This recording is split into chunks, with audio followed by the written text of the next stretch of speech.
आज इस वीडियो के माध्यम से मैं आपको वजाइना यानी योनि से रिलेटेड कुछ मिथ्स या धारणाएं जो आम लेडीज़ के दिमाग में होती हैं उनको करेक्ट करने का प्रयास करना चाह रही हूँ। सबसे पहला मिसकंसेप्शन जो लेडीज़ के दिमाग में रहता है वो ये है कि ढीली योनि क्यों हो जाती है या वजाइना उनको लूज़ फील होने लगता है आफ्टर सम टाइम, उसकी क्या वजह है और ऐसा क्यों होता है। क्या मल्टीपल सेक्सुअल पार्टनर्स इसकी एक वजह होती है।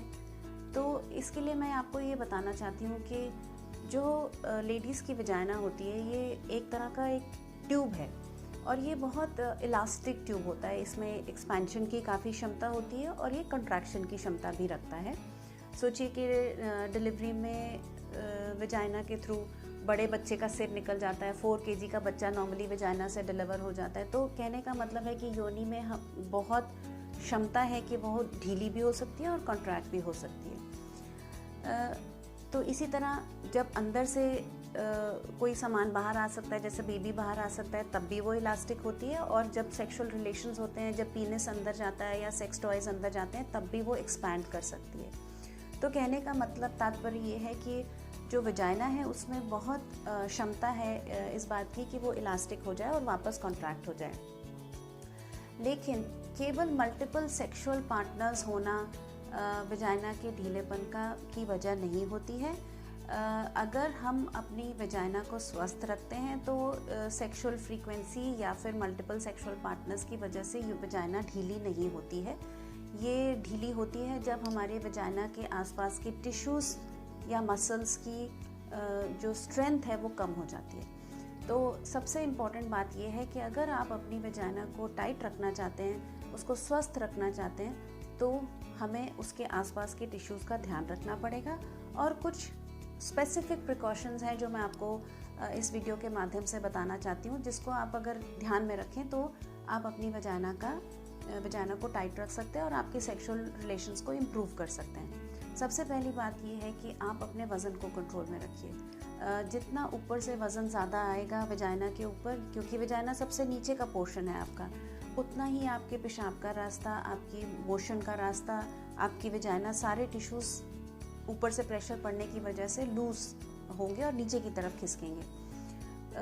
तो जब हम अपना वज़न कंट्रोल में रखते हैं तो वजाइना जो है अपनी शेप में रहती है और पेशाब का रास्ता भी अपनी शेप में रहता है। दूसरा, अगर आपको खांसी रहती है, एस्मा की प्रॉब्लम है, कोई भी आपको इशू रहता है, जैसे अगर आपको कॉन्स्टिपेशन या स्टूल्स जो हैं बहुत टाइट आते हैं, कब्ज़ी रहती है आपको, तो आप ऊपर से फिर से प्रेशर लगाते हैं या खांसी करते हैं तो भी आपका नीचे को प्रेशर ज़्यादा पड़ता है। ये सब बार बार प्रेशर डालने से नीचे के टिश्यूज़ को वीक करते हैं और हमारी मसल्स लूज़ होने से हमारी वजाइना लूज़ हो जाती है, जिसकी वजह से आपको अपने सेक्सुअल रिलेशंस में प्रॉब्लम्स हो सकती है। आपका प्लेजर कंपोनेंट कम हो सकता है, आपका यूरिन का लीकेज का प्रॉब्लम स्टार्ट हो सकता है। आपको लगेगा आपको जल्दी यूरिन जाना है, आपको होल्डिंग कैपेसिटी कम है और बाथरूम में जाने से पहले आपका थोड़ा सा बूंदे यूरिन का लीक हो जाता है।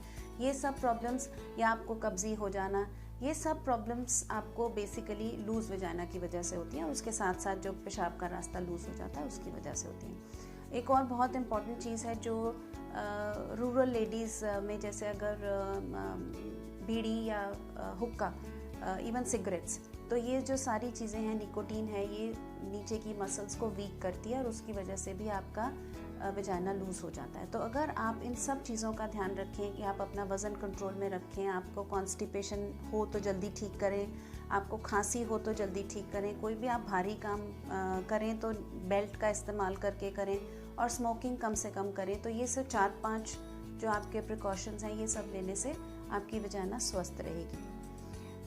अब दूसरा प्रश्न बहुत सारी लेडीज़ ये पूछती हैं कि अगर हमारा वजाइना ऑलरेडी लूज़ हो गया है तो अब हम इसके लिए क्या कर सकते हैं। तो उसके लिए सबसे पहला जो मैं आपको उपाय बताना चाहती हूँ, जिसको हम बोलते हैं कीगल्स एक्सरसाइजेस।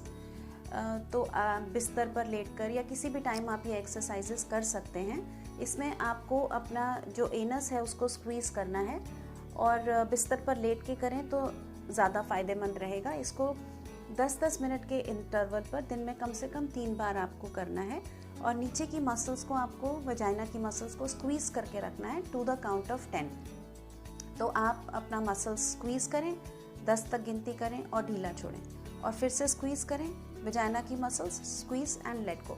घड़ी देख के कम से कम 5 से 10 मिनट दिन में 3 दफ़ा करने से उसका सबसे ज़्यादा फ़ायदा होता है, और आपको विद इन 2 to 3 मंथ्स आपको खुद में लगेगा कि आपके रिलेशंस में और आपके यूरिन होल्डिंग कैपेसिटी में इम्प्रूवमेंट मिलेगी।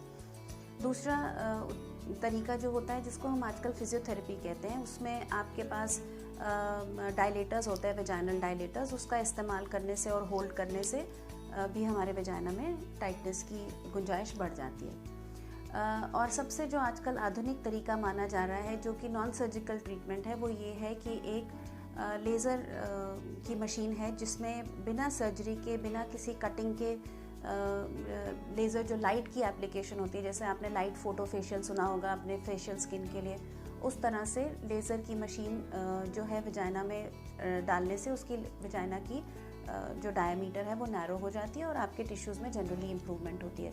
तो अगर आपको कुछ भी वजाइना से रिलेटेड प्रॉब्लम्स हैं, या आपको लगता है कि नहीं मुझे डॉक्टरी हेल्प की ज़रूरत है, मैं अपने सेक्सुअल रिलेशंस इंप्रूव करना चाहती हूँ और एक्सरसाइज से ये पॉसिबल नहीं हो पा रहा है, तो आप अपने गायनोकोलॉजिस्ट से ये सारी चीज़ों के बारे में पता लगा सकते हैं और ये कर सकते हैं। तो इसके लिए आपको कोई अब शर्म फेस करने की ज़रूरत नहीं होनी चाहिए, क्योंकि it's a common thing and it is part of your body, so you should be aware.